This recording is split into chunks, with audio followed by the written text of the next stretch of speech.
Hi guys, आपका स्वागत है कक्षा 12वीं रसायन इकाई 2 विलयन की इस लेक्चर में।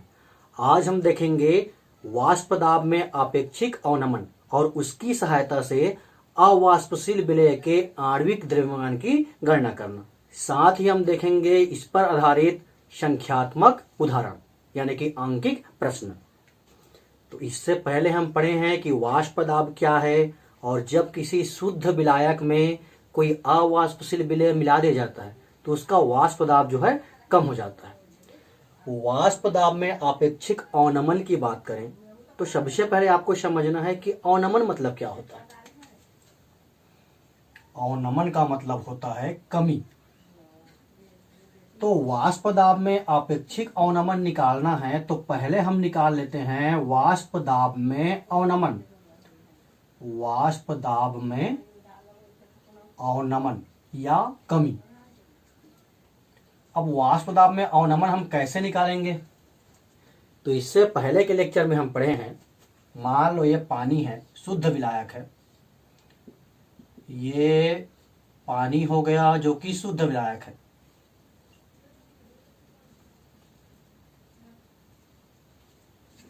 और अगर इसमें हम मिला दें कोई अवाष्पशील पदार्थ, इसमें हम मिला दिए अवाष्पशील पदार्थ, अवाष्पशील पदार्थ, जैसे मान लो हम शक्कर मिला दिए या फिर नमक या फिर यूरिया, कोई भी अवाष्पशील पदार्थ मिला दिए। तो ये शुद्ध विलायक पानी में हम अवाष्पशील पदार्थ शक्कर मिलाए हैं मान लो, तो ये बन गया विलयन। तो ये जो विलयन है इसका वाष्प दाब शुद्ध विलायक के वाष्प दाब से कम हो जाता है। ये हम पहले पढ़े हैं।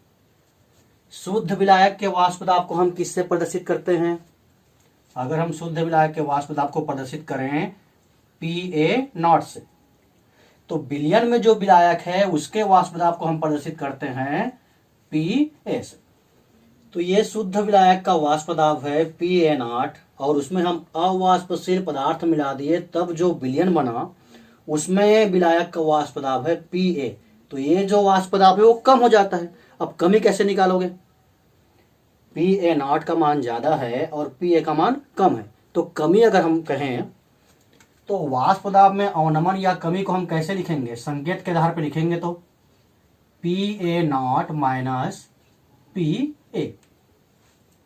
तो ये हो गया वाष्प दाब में अवनमन यानी कि कमी। लेकिन हमको निकालना क्या है? हमको निकालना है वाष्प दाब में आपेक्षिक अवनमन। यहां एक शब्द आ रहा है, ध्यान दो। आपेक्षिक अवनमन निकालना है। आपेक्षिक मतलब सापेक्ष। आप पढ़े हो सापेक्ष और निरपेक्ष। जब हम सापेक्ष की बात करते हैं तो हम आदर्श स्थिति के साथ तुलना करते हैं, और इन दोनों में आदर्श स्थिति कौन है? शुद्ध विलायक वाली स्थिति होगी। तो अगर हमको आपेक्षिक अवनमन निकालना है यानी कि तुलना करना है, तो किसके साथ तुलना करेंगे? शुद्ध विलायक के वाष्प दाब के साथ। यानी कि वाष्प दाब में आपेक्षिक अवनमन क्या हो जाएगा?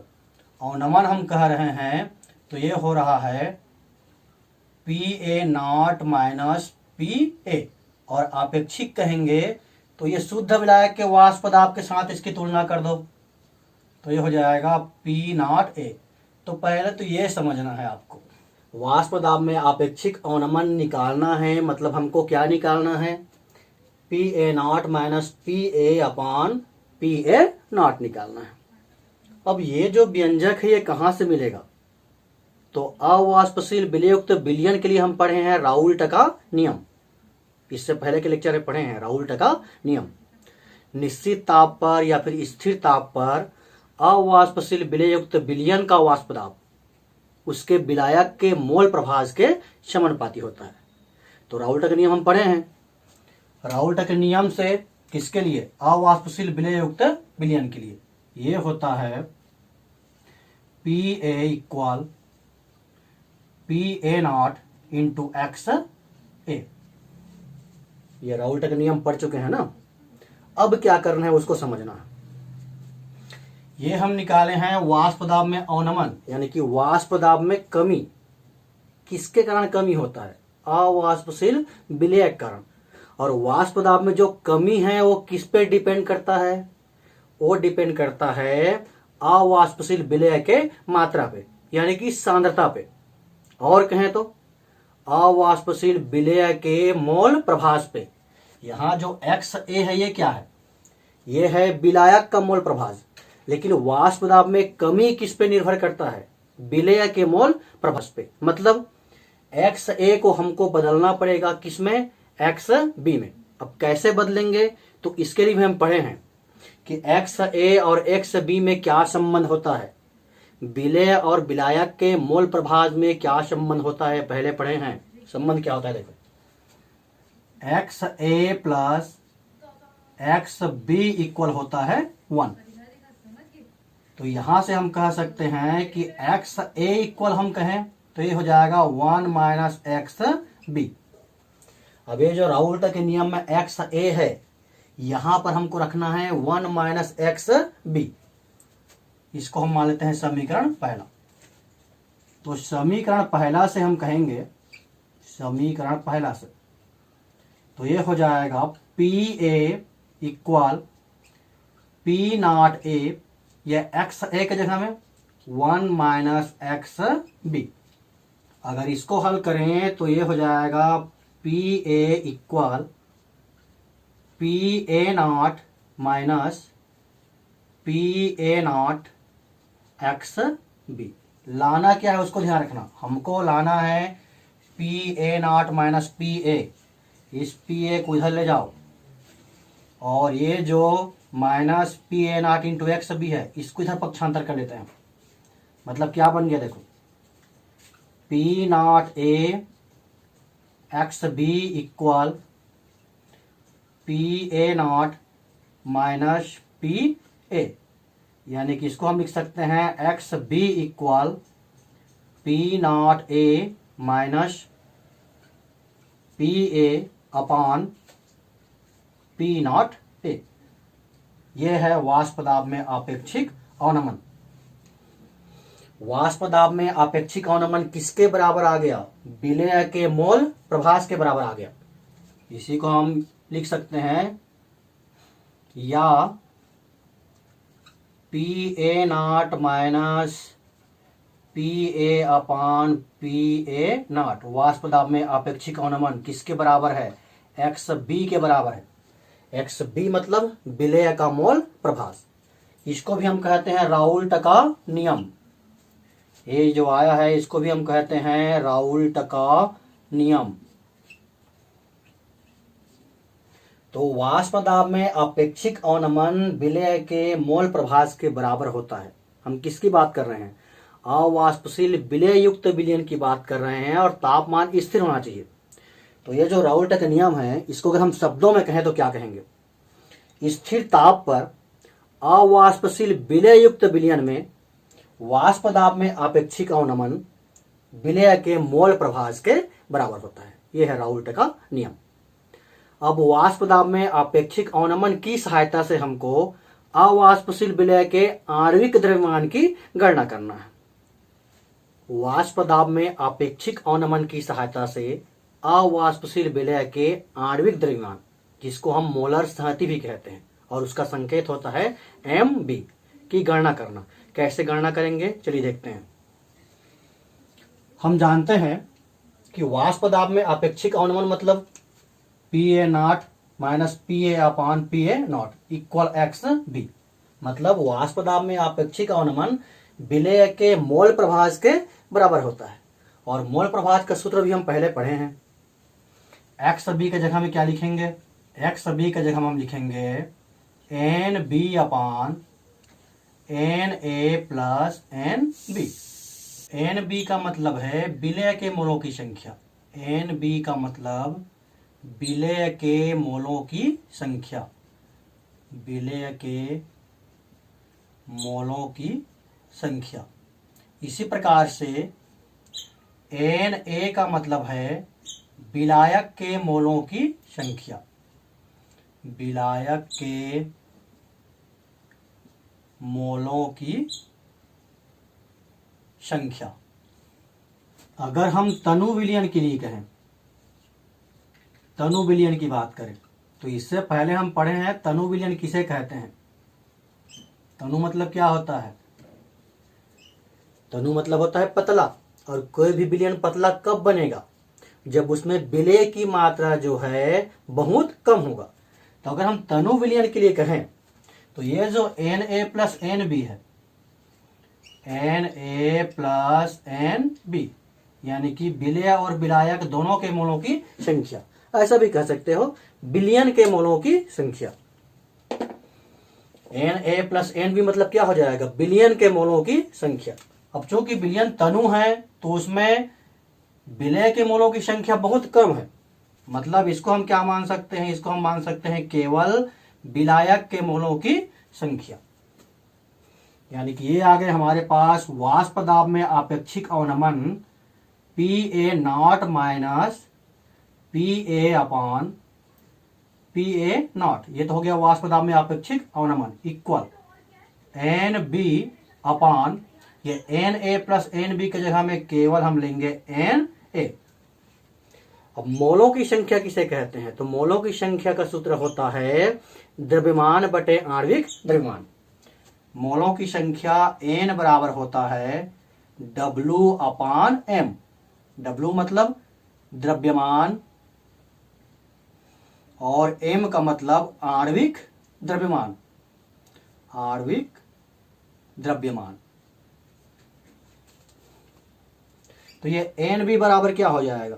Nb बराबर हो जाएगा WB अपान MB।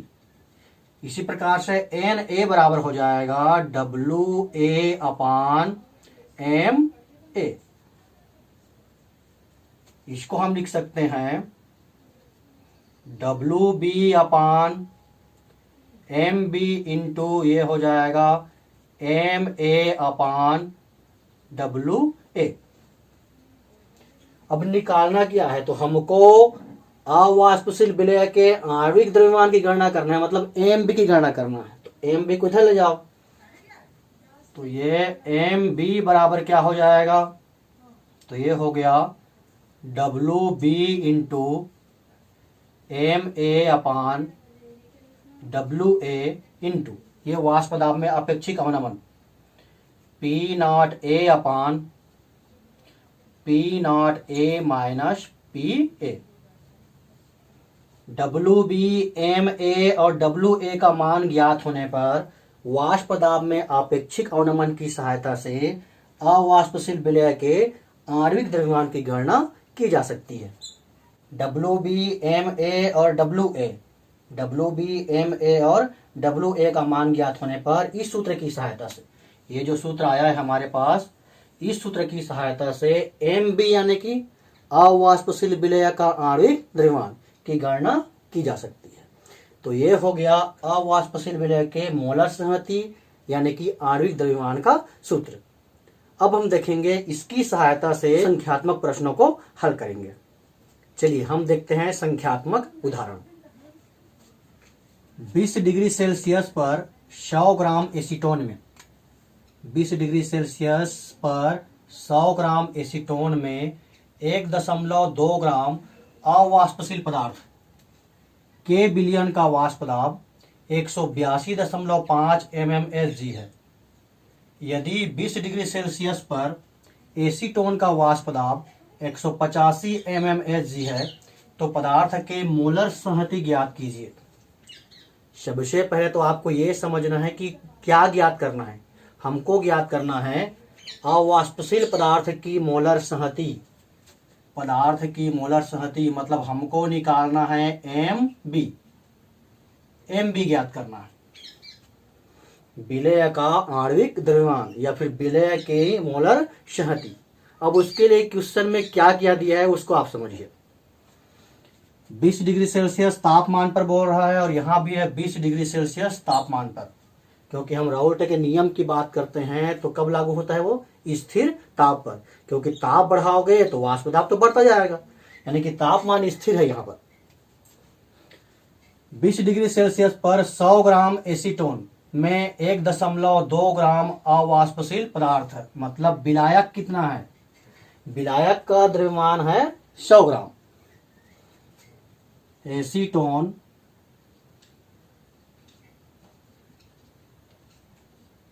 यानी कि विलायक का द्रव्यमान, इसका द्रव्यमान संकेत क्या हो जाएगा, अगर संकेत लिखें तो ये हो जाएगा WA। तो WA का मान दिया है 100 ग्राम, और इसमें 1.2 ग्राम अवाष्पशील पदार्थ, मतलब विलेय का द्रव्यमान कितना है, तो 1.2 ग्राम है। अवाष्पशील पदार्थ यानी कि विलेय, विलेय का द्रव्यमान दिया है, इसका संकेत क्या हो जाएगा, इसका संकेत हो जाएगा WB। ये दिया है 1.2 ग्राम। देखिए और क्या दिया है प्रश्न में, 100 ग्राम एसीटोन में 1.2 ग्राम अवाष्पशील पदार्थ के विलयन का वाष्प दाब, अवाष्पशील विलय युक्त विलयन का वाष्प दाब 182.5 mmHg है। ये विलयन का वाष्प दाब है, और विलयन का वाष्प दाब हम कहेंगे विलयन का वाष्प दाब। इसका मतलब हो जाता है विलयन में उपस्थित विलायक का वाष्प दाब, विलयन में उपस्थित विलायक का वाष्प दाब,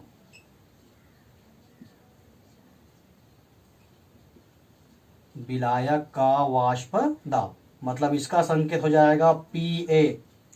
तो PA का मान दिया है 182.5 mmHg।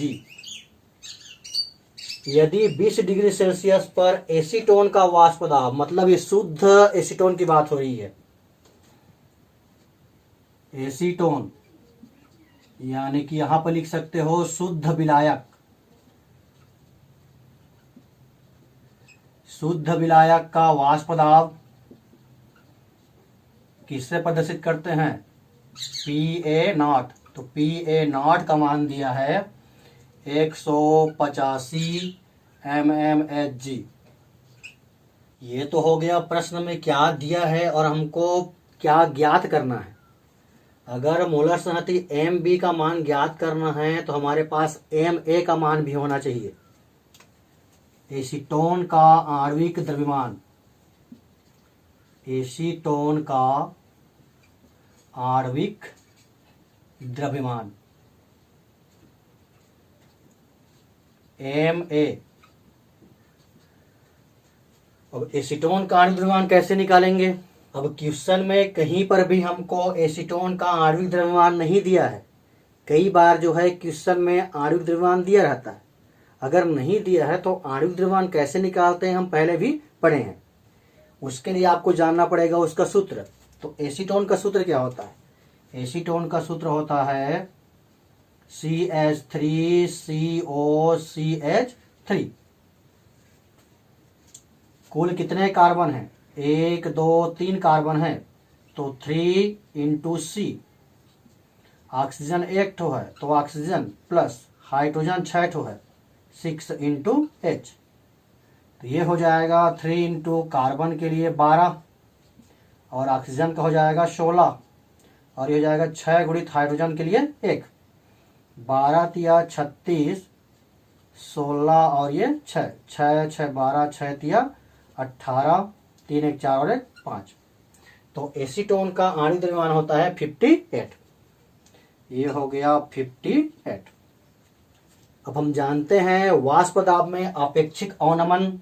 वाष्प दाब में आपेक्षिक अवनमन मतलब PA0 माइनस PA/PA0 इक्वल, ये होता है XB। और XB को सॉल्व करते हैं तो क्या आता है, यहाँ आ जाता है WB/MB × MA/WA। PA0 का मान, इसका मान है 185 माइनस PA का मान है 182.5 अपान P0A यानी कि 185। WB का मान है 1.2 एम ए अभी हम निकाले हैं 58 एम बी का तो हमको गणना करना है। डब्ल्यू ए 100 ग्राम, 185 में अगर हम 182.5 घटाएंगे तो ये हो जाएगा 2.5। 2.5 बटे 185 बराबर 1.2 गुणित 58 बटे M B into 100। M B बराबर हो जाएगा 1.2 गुणित 58 बटे ये 100 है, और इसको पक्षांतर करोगे तो ये हो जाएगा 185 बटे 2.5। यहाँ भी दशमलव के बाद एक संख्या है, यहाँ भी दशमलव के बाद एक संख्या है, दशमलव हट जाएगा, यानी कि आ गया 12 गुणित 58 गुणित 185 बटे 100 गुणित 25। इसको सरल कर लेना है। इसको सरल करेंगे तो आ जाएगा आणविक द्रव्यमान एम बी बराबर 51.5 AMU। तो ये हो गया अवाष्पशील पदार्थ के आणविक द्रव्यमान।